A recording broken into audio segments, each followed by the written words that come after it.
Hey, what's going on everyone? I'm Jonathan Wang and this is Motivational Money. We're going to talk about the one thing that everybody wants, money, in ways that shape out a mindset that can help get you to where you need to be. In this episode, we'll explore two metrics that we can use in investing to really tie down our goals and overcome mental blocks. Because goals in investing can be quite wiggly if they're ambiguous and not clearly defined. Have you ever picked up something new as an ongoing commitment that you've set goals for and find yourself feeling that over time it just doesn't feel as rewarding anymore? Many of you can relate to a sport, a hobby, or any routine activity that you're very passionate about. When you put all your time and effort into something and you're not seeing any improvements, this is called plateauing. It becomes very taxing, especially when it's not because of a lack of effort. When you're building better habits, the biggest mental block you're gonna face is the F word, frustration. We typically start new things with a focus on all the rewards that it could potentially bring us, that it creates a blind spot towards the reality of the risks and the seriousness of the work that's required to meet our level of expectations. Anything we do, where expectations begin to drift away from being realistic, frustration sets in. And that's what creates a blind spot towards reasonable decision making. This is what makes people more and more susceptible to doing whatever it takes to achieve their goals. Investing is no exception. Think about how dangerous it is when a person becomes so frustrated that they're willing to bet the ranch just to stay in this blind pursuit of success. This is because the brain starts to believe that movement equals progress, that doing something is better than doing nothing. The problem with that is if you don't know what to do and you just double down on the only thing you've ever done because that's all you've ever known, that often moves you in the wrong direction. Sometimes you just need to take one step back before you could take two steps forward. Sometimes stepping back gives you the space you need to think clearly again. And it's typically the first step to overcoming that mental block and getting you back on the path to where you need to be. Let's break that down. Frustration can be managed in two ways: the simplicity of goals and having a healthy perspective on outcomes. What that means for you is that whenever you find yourself frustrated in your investing journey, you likely started with a very clear picture in mind of where you wanted to be. But the picture of all the goals that were supposed to get you there are fuzzy and they've left you stranded in the weeds. This typically happens when people are misled and lured by the potential of outrageous returns and then dazzled by highly sophisticated algorithms that are trade secret. So you're stuck because it can't be examined, so it can't be disproven, right? What do? Let's take a step back and simplify investing. A reasonable investor wants to invest in healthy, growing companies. Wouldn't you? To find them, here are two simple metrics to analyze company financials.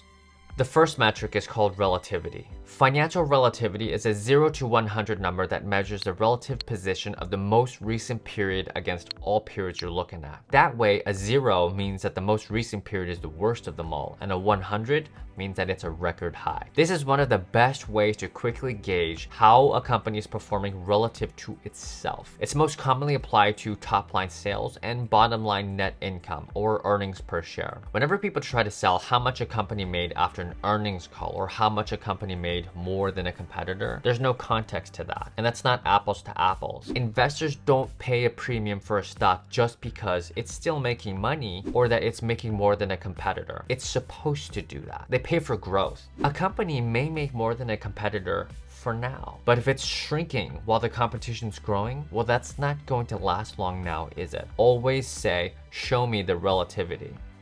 You can even average the financial relativity of the top and bottom line. This means that an average of 100 tells you that the latest period is a record high for both its revenues and net income. The beautiful thing about it is that this can be universally applied to all companies. So I don't care what the currency is or what the denominations are. If I look at 1, 5, or 50 companies, I don't care if their figures are in the thousands, millions, or billions. I can just rank them based on highest to lowest average financial relativity.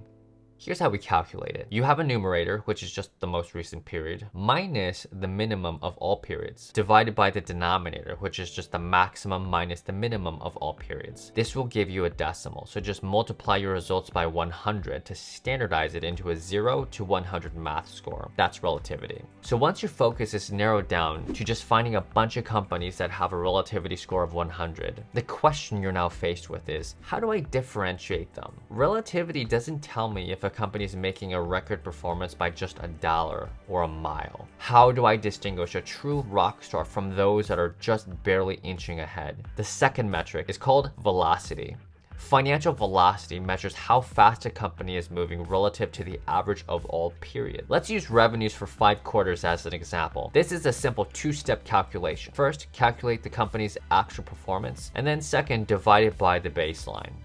To calculate the company's actual performance, just take your most recent quarter's revenues and divide it by the average revenues of the past 5 quarters. That's the first part. For the second part, let's determine the baseline of how much growth you want each quarter for a company to be considered a 100. Let's use 10% growth as an example for what we want in the ideal company. That's pretty standard because Wall Street always expects double-digit growth every quarter. If a company grows 10% every quarter for 5 quarters, then the most recent period divided by that average would give you a 1.19 as a baseline. Whatever you decide as a baseline, that can be universally applied to convert any company's financials to a 0 to 100 number. So take that first calculation of actual performance and divide that by the baseline. Once you've done that, you'll also get a decimal. So multiply that by 100 to standardize it into a 0 to 100 math score. Anything over 100 tells you that the company is trending far faster than just a 10% a quarter growth. Now, you can differentiate a true rock star from just a $1 wonder. The one thing to be mindful of when applying velocity to lines that can go under 0, like net income, is handling negative numbers. For these lines, you can set a rule that if there are any negative numbers found in any of the periods, either turn all negatives to 0 or just 0 the financial relativity score if you don't even want to consider it at all. That way, bad performance doesn't give a false positive sign of any company.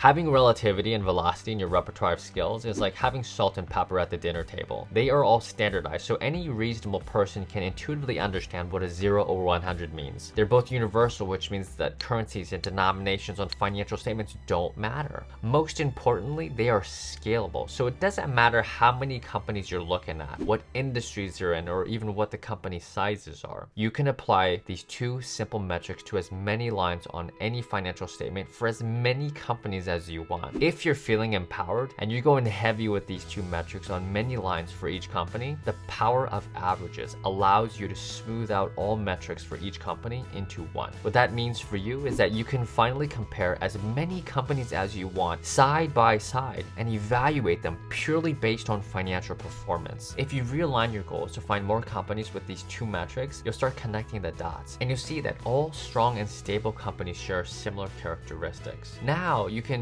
be your own analyst and build your own algorithm. It's free. Financial statements for public companies are required by law to be made available to you. Nobody can patent basic math, so why not give it a shot?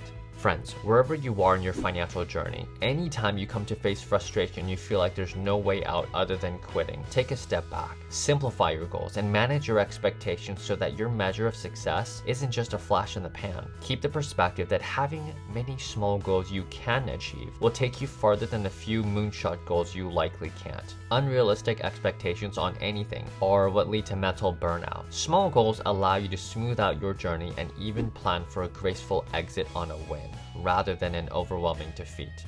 These two metrics may be more than enough for a passive investor. So when you've mastered these metrics and you want to raise the bar, you're feeling empowered, how do you build off of this foundation and really take it to the next level? You might have picked up on the 2 hints I dropped about the power of averages and standardizing numbers. So how do you use those 2 techniques to really standardize and scale your financial analysis? Until next time, I'm Jonathan Wang. Stay sharp. Stay safe, everyone.